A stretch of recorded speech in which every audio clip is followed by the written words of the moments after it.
Welcome to the Twinkle Talks EYFS podcast. Working in the early years is busy, funny, messy, and exhausting.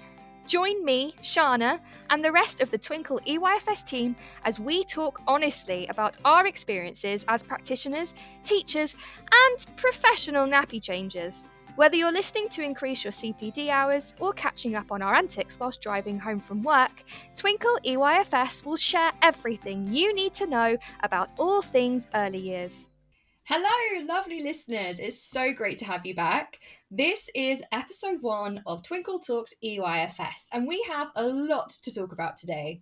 Now, before we get stuck into today's main event of To Topic or Not To Topic, we're going to start with a fun section we like to call Praise a Practitioner.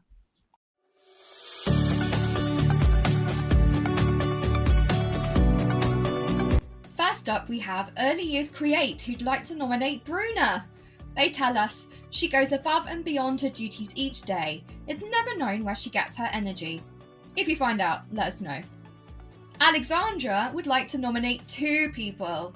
First off, we've got Cynthia, also known as the Rainbow Childminder. She is so caring, creative, and helpful. And lastly, she'd like to nominate Jessica, also known as the Outdoor Childminder.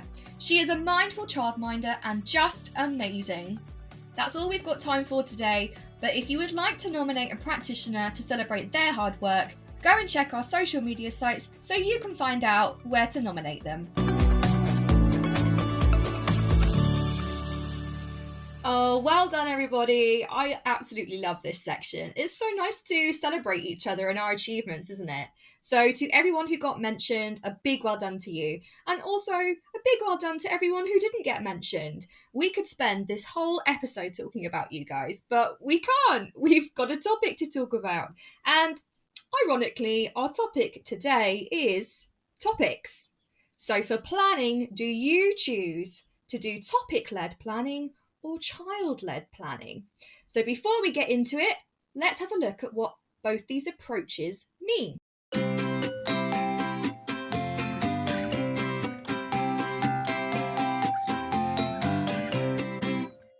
Let's start with looking at topic-based learning, or it could be also known as the project approach. So, the Early Childhood website explains it as an in-depth exploration of a topic that may be child or teacher initiated and involve an individual, a group of children, or the whole class.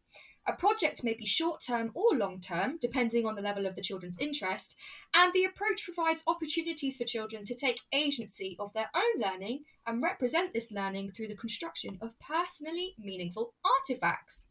Now, what they say about child-led learning is the activities have many characteristics in common with play, as it's wholly decided upon by the child, based on the child's own motivation and remains under the child's control.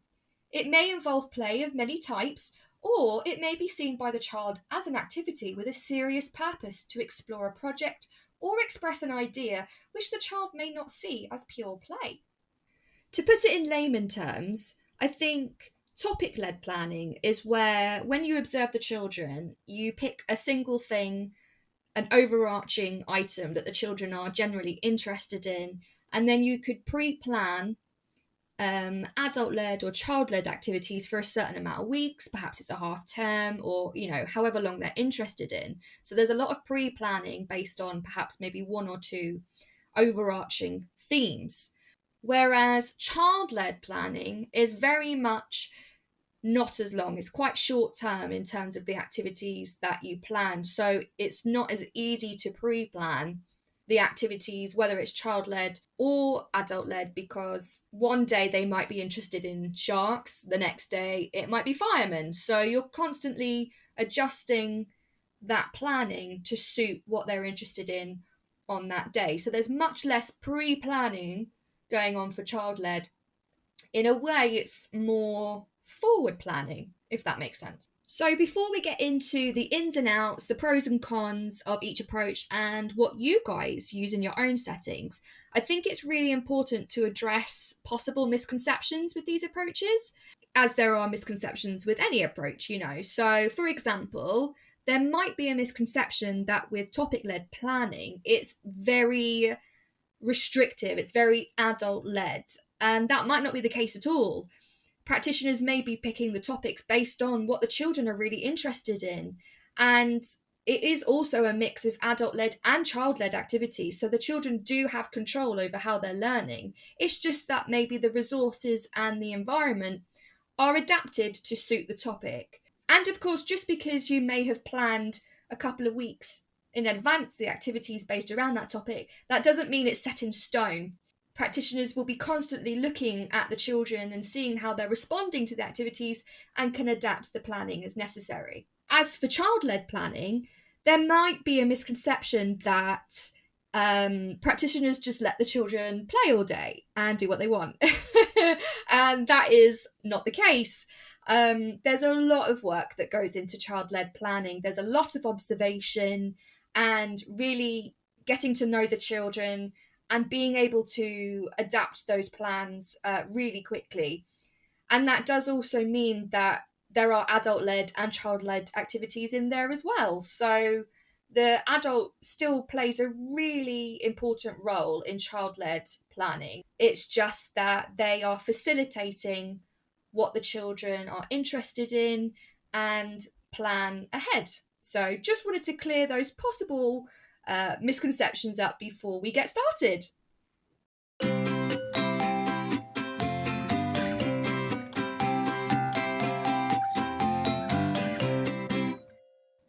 Okay, so it's time to hear from you guys, what you use and what you think. A couple of weeks ago, we put out a poll on our Facebook groups and Instagram, and over 200 of you responded. So thank you so much. This podcast is for you, and having you get involved is really what's going to make this podcast. So let's have a look at the results. Roughly around 35% of you said that you choose to do topic-led planning. Only 18% of you said that you do child-led planning. And surprising for me, 47% of you said that you use both. So it's really nice to see that practitioners and settings are able to be so flexible and so imaginative that you're not just using one approach, you're using more than one, you're using both here. And I did see someone who voted said that they don't use either. They use something called an inquiry approach. So I'm sure you know these aren't the only two approaches to planning and teaching. There are so many more, but I just couldn't fit them all in one episode. So it'd be really interesting to find out what other approaches people use out there. I know there's something called the curiosity approach. I've also recently heard of the Hygge approach. So it's just really exciting to see that so many of you are not or don't feel that you're restricted to just using one approach. You're actually using a mix of both. And let's be honest, that's because there's a lot of pros for both of them. So why use one when you can use two? We also asked you lovely listeners to share your experiences with each approach and to tell us honestly the pros and cons of the approaches that you use so that we can share them with you and help you guys make informed decisions.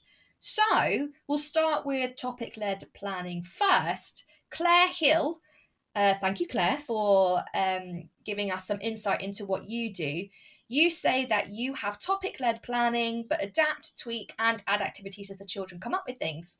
They've just done some work on birds as a robin keeps visiting the children when they play out. How lovely is that? So, as you can see there, topic-led planning definitely worked, but it was based on something that had just happened. You know, a robin came to see the kids, so they thought, hey, let's make a topic out of it. That is beautiful. I love that.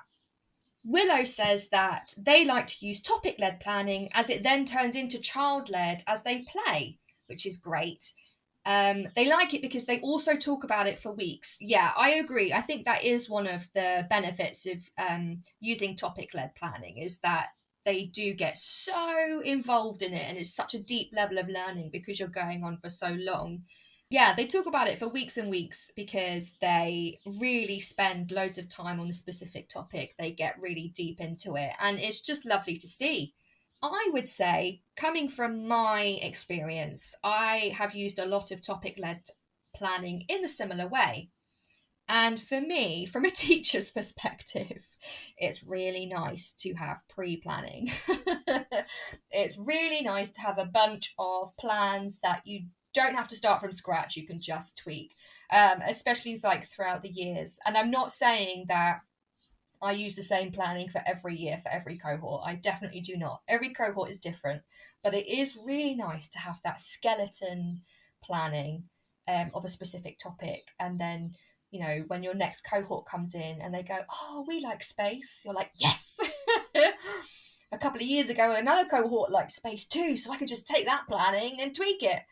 So I would definitely say that is a pro of topic-led planning too. On the flip side, though, I guess that could also be seen as a con because it's a lot of work. Adults and practitioners, we really have to manage the pace of the activities, the planning of the interesting and new experiences, and really have to come up with that ourselves. And it can be tough, We have a lot of experience, a lot of knowledge, but sometimes we need a little help. We don't know what to plan all the time, and having the onus on us for topic-led planning is a lot of pressure, and sometimes it hits with the kids, sometimes it resonates with them, and sometimes it doesn't, so that could be seen as a con as well.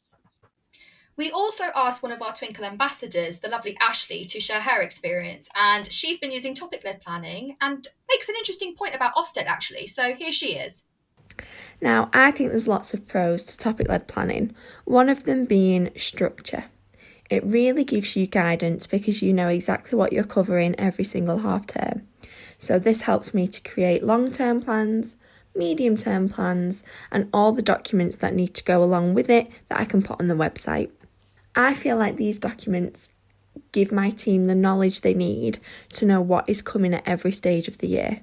And I feel like in terms of Ofsted, this is a really good strength for us because it means that we can all talk about it confidently and we know what we're evidencing.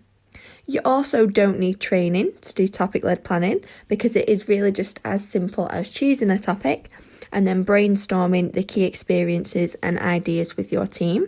So you really can do it all together, which I absolutely love. Everybody can contribute. And I think it is great for building relationships and understanding amongst your team. Yeah, see, the big O, it's always on our mind, isn't it? And having that worry that when they come to see us, that we're going to not know what we're doing, or we're going to make it look like we don't know what we're doing and we have to prove ourselves. And I suppose, I guess topic-led planning, having that information there is helpful for us to explain. But we've had this big reform change, haven't we? And, it's very specific that they don't want to see a lot of documentation because they understand it takes away from being with the children, and that could be a con of topic-led planning. It's that there's so much onus on the documentation and the evidence that does it take away from being with the children? That's a question I will leave there. Now, what you guys have to say about child-led planning is really interesting actually, and we're so lucky that one of the members of the Twinkle team, our lovely Claire, you might have heard on the last episode that she has experience with child-led planning. Her setting decided to switch up their game with the reforms and switch to child-led planning. So I thought it would be really nice to hear from her what she has to say about the pros and cons are of using child-led planning. So here she is. Hi Shána, thank you for asking me to come onto the podcast and talk a bit about child-led planning. So we've been really getting stuck into it since September when I took over as head of early years in our department. And it was a pretty big change. We were one of those settings that there was quite a lot of formal learning and actually quite a high expectation for a lot of formal learning to take place in the EYFS, which obviously as a practitioner isn't the way that usually things work best. So I came in and kind of had to fight for doing it a different way. Well, not fight's a strong word, but kind of decided that we should try it out and take it really seriously and try and do things as child-led as we possibly could. So it was scary to start with, but there's a couple of resources that we used that were really helpful. So on Twinkle, there's the spontaneous planning template where you can, throughout the day, just record down observations. And that was our main starting point. So we had no themes, no topics pre-picked out. We set up kind of like some generic enhancements in the first week just to see what the children were interested in, like a range of different things to try and gauge their interest. And then that week, we literally just jotted down any key observations, anything they were talking about, what they were interested in. And then the theme of dinosaurs started to emerge. So we then used this other planning template, which is the editable topic planning template that has the 7 areas of learning on. And we would then just sit down on a Friday, look at all our observations from the week and work out from those what enhancements we could add to the provision for the following week and what carpet times we do, any themes or hooks we were going to add. So everything then came from what the children were doing in their play. And it was hard to start with, but now we're in the loop of it. We've been doing it since September now, and it's worked so well. And the progress that they're making is amazing because obviously they're really interested in everything that we're doing and really engaged in everything because it's stuff that they want to do. So it was a bit of a leap going from quite a structured, pre-planned way of learning to doing it completely child-led, but for us it's been really good. It is a lot of work, it's not easy, and you constantly have to be on the lookout, you know, for these kind of key moments popping up and working out, obviously because all children are different, what's going to work for the entire group or ways you can get a couple of different themes that pop up to work together. So that's really interesting. But our team's really loved it so far. It's been working really well for us, and I don't think we'd change that way of working now because of the progress that's being made and just how busy and engaged the children are. It's been really great. We're loving it. Oh, so insightful. Thank you so much, Claire, for sharing that. That's really helpful. And now we get to see both sides and the pros and cons to both, which is really exciting. But we cannot forget the pupil's voice. We get told about this in our line of work so many times. We thought, you know what, we need to bring this into our podcast too. We need to hear what the children think. And if you listen to our first episode where we introduce the team, we have a very special member. She's 3.5 years old. She's our manager Lauren's daughter. It's Betsy, of course. It's time to hear what Betsy has to say about what she likes to learn at school. So it's time for some Betsy Bites.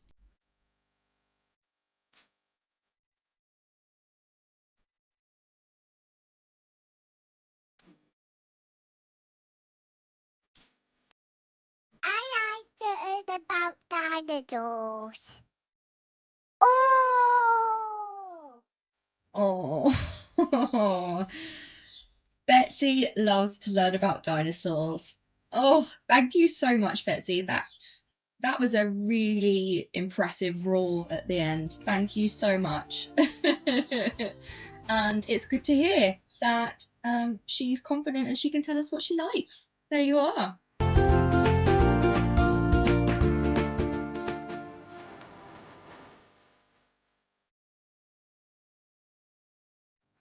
So before we close this episode, I just wanted to take a little moment to tell you that there is no right or wrong approach.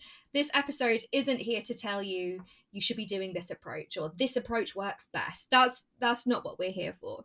We're simply here to reflect what's going on in the early years world. You tell us what's going on, you tell us your experiences, and we pass on that information. And we don't have a preferred approach, and we never will.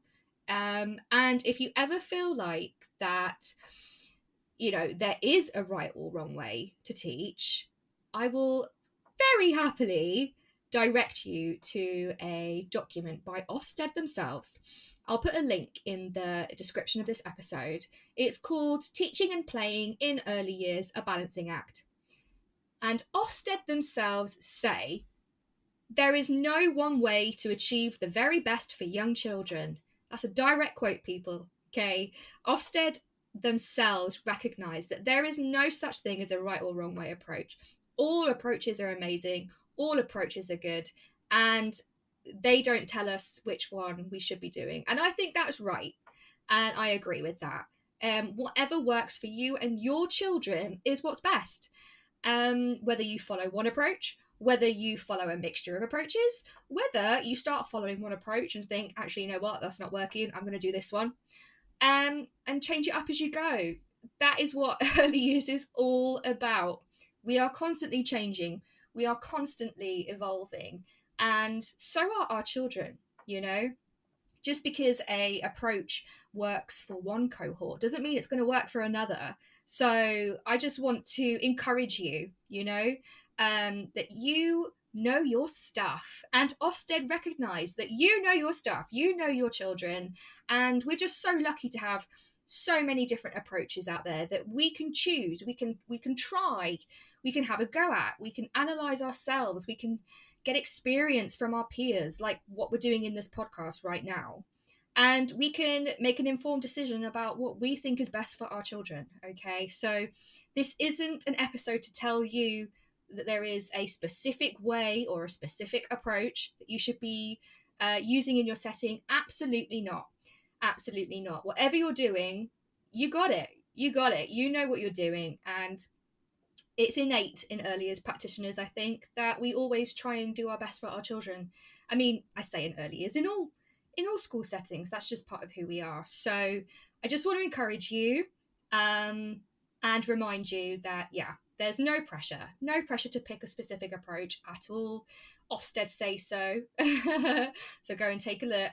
And yeah, this is just really an exploration episode to see what you guys are doing.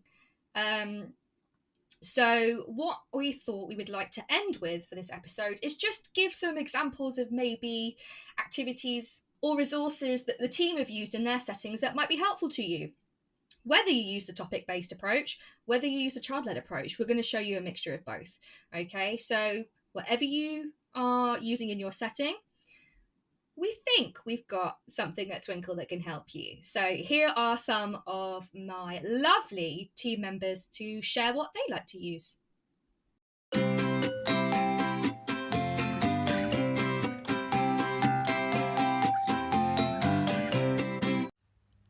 One of my favourite things to use with babies and toddlers to develop their communication and language skills is a themed treasure basket. It encourages them to use single words if they're at that point to describe the texture or to name the item. For younger children, you can ask them to identify and recognise with pointing or eye gazing, and it can really lead into sharing a mathematical concept such as counting and grouping, and there are just so many ways that these can be reincorporated into your setting or home. Currently, one of my favourite Twinkl resources is the Twinkl Originals app.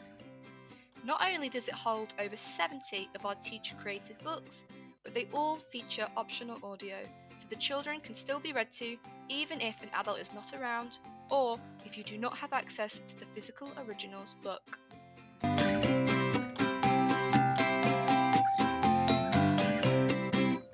Thanks so much, team. Yeah, some great resources there, like the treasure basket you can use for skills-based or topic-led.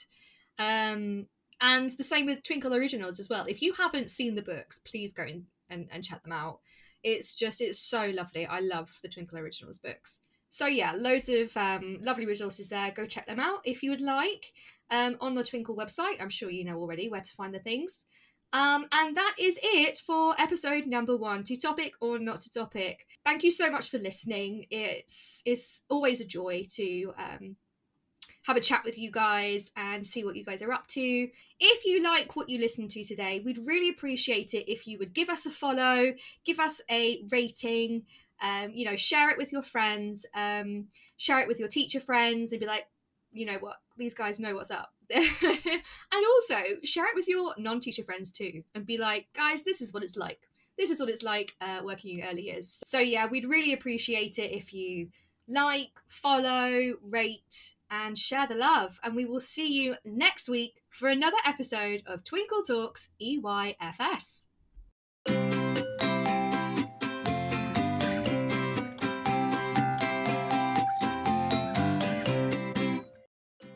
So that's it from today's episode. Thanks so much for listening, and I hope you really enjoyed it. If you'd like to get involved or would like to know more, go and follow us on our social media sites. We've got a Twitter, Facebook, Instagram, TikTok and Pinterest account. All of the links will be in our description. And whatever you're doing, I hope you have a great day today.